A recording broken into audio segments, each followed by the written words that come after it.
Дорогие зрители, приветствую вас на моем канале. В этом видео делаю очень вкусные дрожжевые пирожки с мясом. Для приготовления мне понадобятся яйца. Из общего количества я забираю один желток, мягкое сливочное масло, свежие дрожжи, сахар, соль, просеянная мука и теплое молоко. Не буду подробно останавливаться на замесе теста. У меня на канале есть много видео, где я подробно объясняю, как я это делаю. Все очень просто. Сначала смешиваете жидкие ингредиенты, затем добавляете муку и замешиваете тесто. Масло я добавляю на этапе, когда вмешаются все ингредиенты.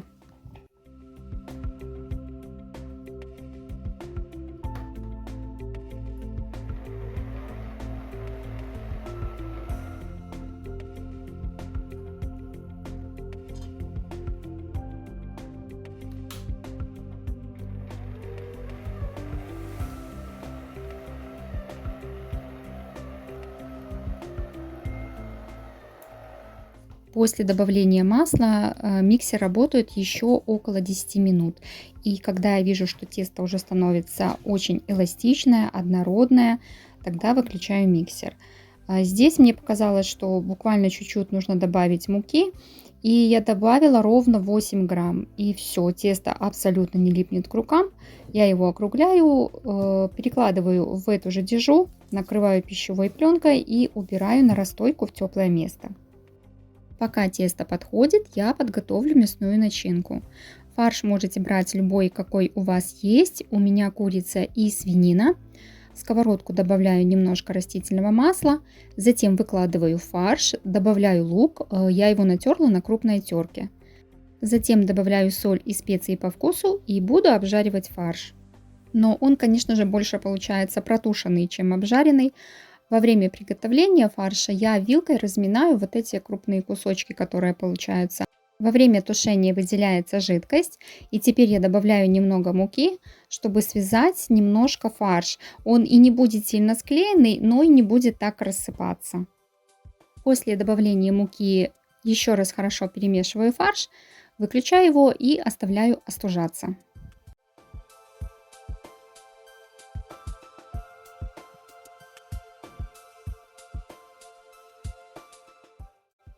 Тесто уже поднялось, оно вот так вот замечательно красиво выглядит, совершенно не липкое, вот даже пленка к нему не прилипает. Красивые такие пузыри у него, прям, ну, очень приятно с ним работать. Стол слегка припыляю мукой, выкладываю на него это замечательное тесто. Затем немножко растягиваю в такую колбаску, чтобы удобно было с ним работать. И теперь делю тесто на части. У меня получается 22 кусочка теста ровно по 50 грамм.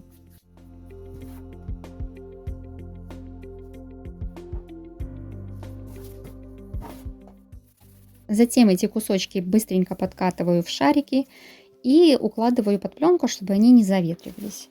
Дальше, когда все подготовлено, подготовлен противень, остыла уже мясная начинка, теперь начинаю формовать пирожки.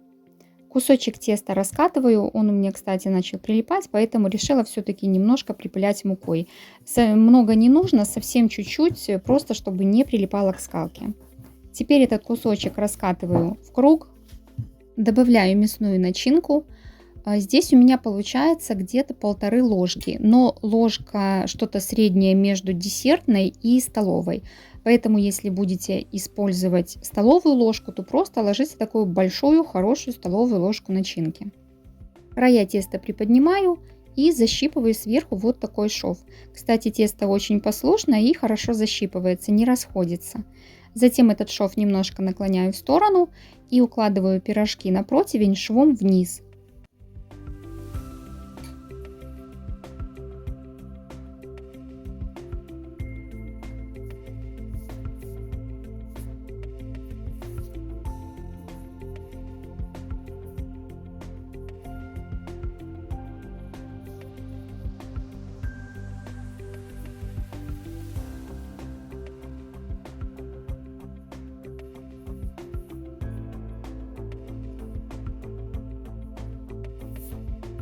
Из данного количества теста у меня получилось 2 противня пирожков.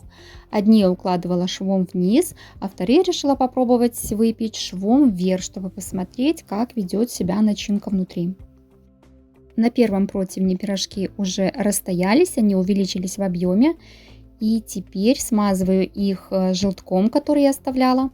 Я добавила туда немного молока, ну где-то приблизительно 2 столовые ложки. Хорошо все это перемешала и теперь смазываю пирожки.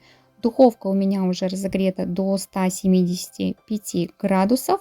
И выпекать я буду на среднем уровне, режим вверх-вниз. Выпекаются пирожки 20 минут. Пока выпекалась первая партия пирожков, на втором противне также подошли пирожки. Я их смазала смесью желтка с молоком и отправила на выпечку. Как вы видите, пирожки, которые выпекались швом вниз, у них ничего не вытекло, они полностью остались целыми.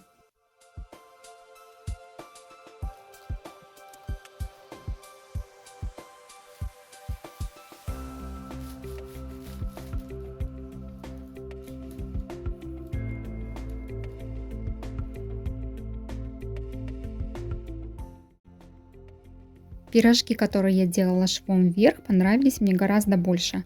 Они как-то и на вид попышнее, чем пирожки швом вниз.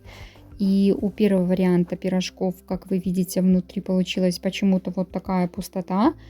А пирожки, которые более пышные, у них вот все вот так красиво внутри. Даже не знаю, почему так получилось. Если у вас есть какие-то соображения по этому поводу, напишите, пожалуйста, в комментариях.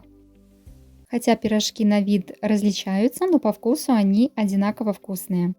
Тесто очень мягкое, мясная начинка тоже вкусная. Кстати, можете, если любите, добавить еще зелень в начинку. Будет тоже очень вкусно. Спасибо, что досмотрели это видео до конца.